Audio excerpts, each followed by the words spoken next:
साक्षी का परिवार middle class है। परिवार में माँ पिता है। साक्षी के जीवन में तब जिम्मेदारियां बढ़ जाती है जब एक दिन अचानक उसके पिताजी को पैरालिसिस आ जाता है। साक्षी पर अब उसके छोटे भाई और एक छोटी बहन के साथ पिता के इलाज और घर चलाने का बोझ आ गया है। साक्षी ग्रेजुएट है, वो अब नौकरी करके सारे घर की जिम्मेदारी अच्छे से संभाल रही है। उसे अब अपनी फैमिली के अलावा कुछ नहीं दिखाई दे रहा है। पिता और माँ को साक्षी पर गर्व है। साक्षी ने इस दौरान कई अच्छे रिश्ते को मना कर दिया। इसमें से कुछ उनके रिश्तेदार ने बताए थे, इसलिए रिश्तेदार अब साक्षी से थोड़ा जलने लगे। साक्षी को एक लड़का रचित कुछ दिनों से फॉलो कर रहा होता है। लड़के को साक्षी अवॉइड करती है, लेकिन उस लड़के रचित का रिश्ता लेकर उसकी माँ उनके घर आ आती है। वो लड़का अच्छी पैसे वाली फैमिली से था। साक्षी को अब अपने माँ और पिता का बहुत ज्यादा प्यासा होता है। इस वजह से वो काफी मनाने के बाद मान जाती है, लेकिन वो एक शर्त रखती है कि वो अपने घर को संभालेगी और नौकरी नहीं छोड़ेगी। लड़के की माँ यह मान जाती है। शादी होती है। शादी के लिए वो खुश है। शादी के पहले वो लड़के से मिलकर बात करना चाहती है, लेकिन लड़के की तरफ से कोई पहल नहीं होती तो वो भी कुछ नहीं करती। जल्दी में शादी करवा दी जाती है। रचित शादी के दिन ही कई दिनों बाद उसे दिखाई दिया है।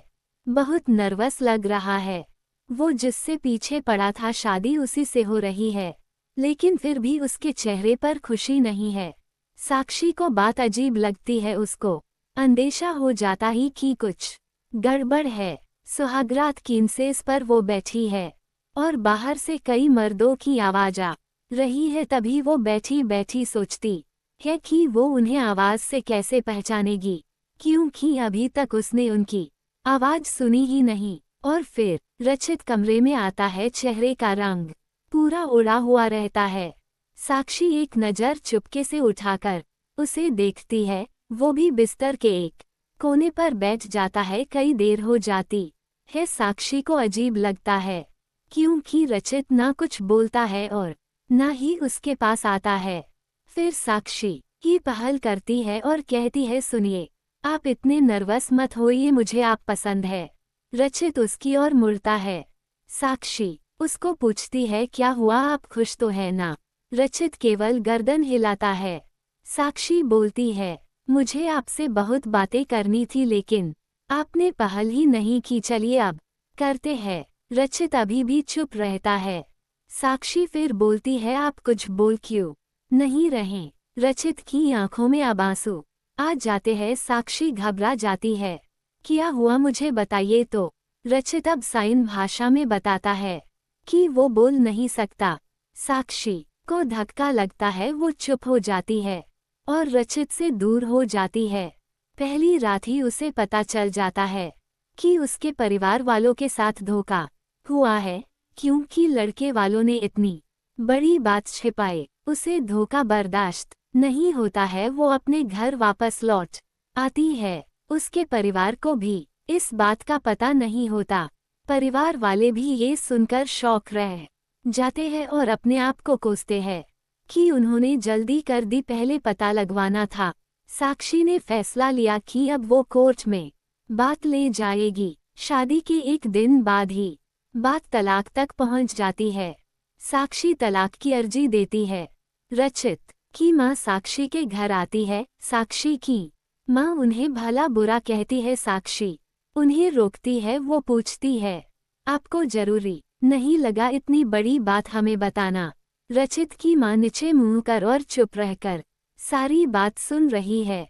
रचित की माँ कहती है कि मैं माँ अपने बेटे का भला ही चाहती हूँ और उसके पिता भी नहीं है। वो साक्षी को पसंद करता है, इसलिए वो साक्षी से शादी करना चाहता था। मैंने हिम्मत की बोलने की, मगर मैं कर नहीं पाए। फिर मुझे डर भी लगा, क्योंकि पहली बार उसने कुछ करने को कहा। उसने तो मुझे बोला था कि तुम्हें सब बता दूं, और मैं चाहती भी थी, लेकिन नहीं कर पाए। मैंने रचित को भी झूठ बोला कि तुम मान गई, लेकिन शादी इसके पहले उसे पता चल गया कि मैंने उसको झूठ बोला है, तब तक देर हो गई थी, इसलिए वो खुश नहीं था। साक्षी, शायद तुम मुझे समझ पाओ। साक्षी अभी भी गुस्से में है। वो बोलती है कि मुझे रचित के ना बोलने से कोई प्रॉब्लम नहीं है।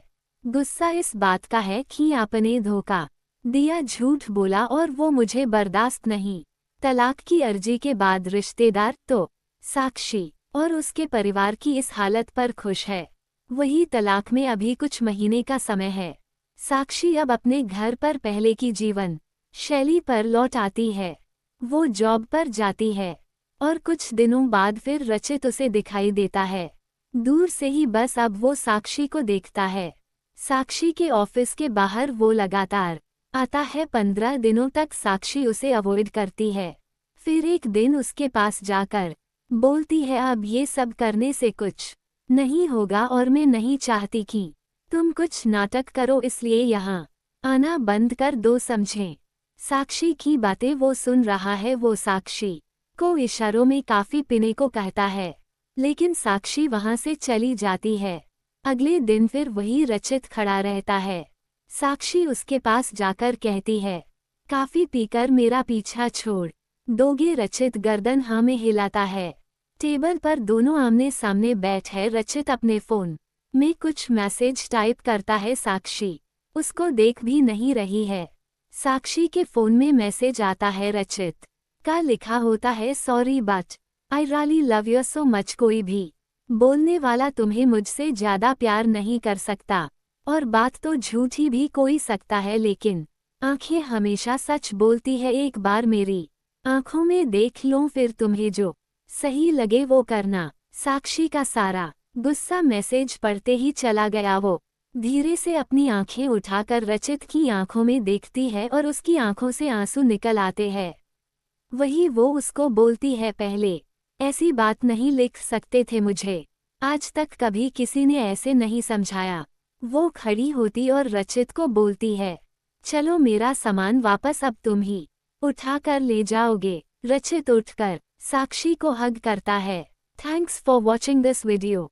कैसा लगा कहानी कमेंट बॉक्स में जरूर बताएं। धन्यवाद।